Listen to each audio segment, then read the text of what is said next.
بسم اللہ الرحمن الرحیم۔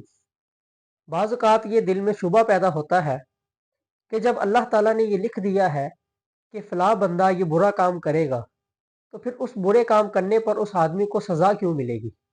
یعنی کہ اگر اللہ تعالیٰ نے لکھ دیا ہے کہ فلاں بندہ فلاں وقت میں چوری کرے گا، اب اگر وہ بندہ چوری کرتا ہے تو قیامت کے دن اس کو سزا کیوں ملے گی؟ تو آئیے اس کے بارے میں سنتے ہیں مولانا الیاس گنبد صاحب کو کہ وہ کیا فرماتے ہیں۔ عام طور پہ تقدیر کے مسئلے پر جو سب سے بڑی الجھن تقریباً ہر بندے کے ذہن میں ہے وہ یہ کہ جب اللہ نے لکھا ہے کہ فلاں بندے نے قتل کرنا ہے، اس نے کر دیا، اب سزا کس بات کی؟ فلاں کے بندے کے مقدر میں لکھا تھا کفر اختیار کرے گا، اب جہنم کس بات کی؟ بندہ تو اللہ کے لکھے ہوئے کے مطابق کرنے کا پابند ہے، تو پھر بندے کو سزا کیوں ہوتی ہے؟ یہ سوال وہ کرتا ہے جو تقدیر کا معنی نہیں سمجھتا، اور اس کا جواب وہ نہیں دے سکتا جو تقدیر کا معنی نہیں سمجھتا۔ میں بارہ کہتا ہوں نا، مخالف تقدیر کا مطلب سمجھتا نہیں، اعتراض کرتا ہے۔ ہم تقدیر کا مطلب سمجھتے نہیں، ہم سے جواب نہیں ہو پاتا۔ دو باتیں سمجھنا، ایک ہوتا ہے علم الہی، ایک ہوتا ہے امر الہی۔ علم الہی کا معنی کہ اللہ تعالیٰ کے علم میں ہے میں فلاں بندے کو اختیار دوں گا اور اپنے اختیار سے وہ یہ کام کرے گا۔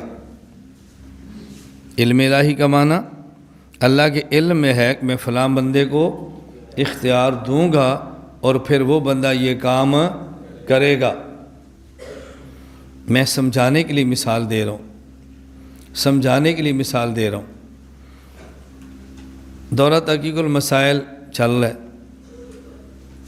ایک طالب علم، آپ نے کہاں جانا ہے؟ جی میں نے لاہور جانا ہے۔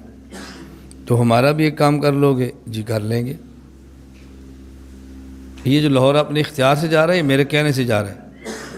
جی ہمارا کام کر لو گے، مرضی سے ہے میں نے مجبور کیا ہے؟ جی میں لکھ دیتا ہوں، بھائی عبد الرحمن لاہور جائیں گے اور ہمارا 1,00,000 روپیہ فلاں بندے کو پہنچا دیں گے، یہ لکھ کر میں دفتر دے دیا۔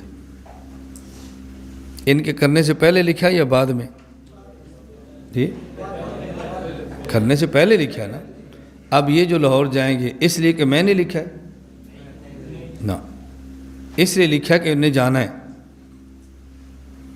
جی اس لیے نہیں جائیں گے کہ میں نے لکھا ہے، میں نے اس لیے لکھا ہے کہ انہوں نے جانا ہے۔ اب سمجھ آ گئی؟ یہ وہاں جا کر 1,00,000 روپیہ دیں گے، 1,00,000 تو میں نے دیا ہے، لیکن چونکہ کہہ رہے تھے میں کام کروں گا تو میں نے لکھ دیا، یہ کہتے میں نہیں کروں گا تو میں نہیں لکھنا تھا۔ اب میں نے دفتر پرچی بھجوا دی، بھائی عبد الرحمن کل لاہور جائیں گے، 1,00,000 روپیہ دے دو، فلاں بندے کو پہنچا دیں گے۔ یہ بات سمجھ آ گئی؟ اب ایک یہ کہ میں نے لکھا ہے اس لیے لاہور جا رہے ہیں، نمبر 2 یہ لاہور جا رہے ہیں میں نے اس لیے لکھا ہے، فرق ہو گیا نا دونوں میں۔ تو ایک ہے اب میرے علم میں ہے کہ یہ جائیں گے، کیا معنی؟ ہم نے ان کو اختیار دیا ہے، چاہیں تو کل جائیں چاہیں تو نہ جائیں۔ استاد جی میں لاہور جانا چاہتا ہوں، آپ کی طرف سے اجازت ہے؟ میں کہتا ہوں اگر جانا چاہتے ہو چلے جاتے ہو، نہیں جانا چاہتے نہ جاؤ۔ اب یہ کیوں جا رہے ہیں؟ میں نے مجبور کیا ہے، میں نے اختیار دیا ہے، جانا چاہو یا، اور یہ کیا کہہ رہے ہیں؟ میں نے جانا، ہم نے لکھ دیا کہ عبد الرحمن کا لاہور جائے گا۔ یہ اس لیے نہیں جا رہا کہ ہم نے لکھا ہے، ہم نے لکھا اس لیے کہ یہ جا رہا ہے۔ علم الہی کا معنی کیا ہے؟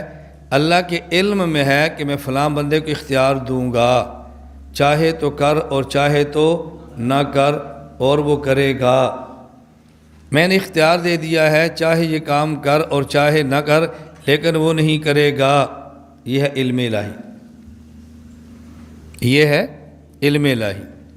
اور تقدیر الہی کیا ہے؟ نہ امر الہی، اللہ نے لکھ دیا کہ یہ کرے گا، اللہ نے لکھ دیا کہ یہ نہیں کرے گا۔ لوگ سمجھتے ہیں تقدیر الہی نام ہے امر الہی کا، کہ چونکہ اللہ نے لکھا ہے لہذا بندے نے کرنا ہے، یہ تقدیر نہیں ہے۔ تقدیر نام ہے علم الہی جمع امر الہی۔ یہ دو چیزیں ملیں تو تقدیر الہی بنتا ہے. یعنی اللہ کے علم میں ہے کہ میں فلاں بندے کو اختیار دوں گا، چاہے تو کرے اور چاہے تو نہ کرے، وہ کر دے گا. لہٰذا اللہ لکھ دیتے ہیں کہ فلاں بندہ اپنے اختیار سے کام کرے گا. یہ ہے تقدیر الہی. اب بات سمجھ آ گئی؟ یہ ہے والقدر خیرہ و شرہ. تقدیر یقیناً آپ کو اس شعبے کا جواب مل گیا ہوگا کہ بندہ جو کام کرتا ہے وہ اللہ تعالیٰ کے لکھنے کی وجہ سے نہیں، بلکہ بندے نے وہ کام کرنا تھا، اس وجہ سے اللہ تعالیٰ نے لکھا ہے. اللہ تعالیٰ جو سنا گیا اس کو سمجھنے کی اور اس پر عمل کرنے کی توفیق عطا فرمائے. وما علینا الا البلاغ.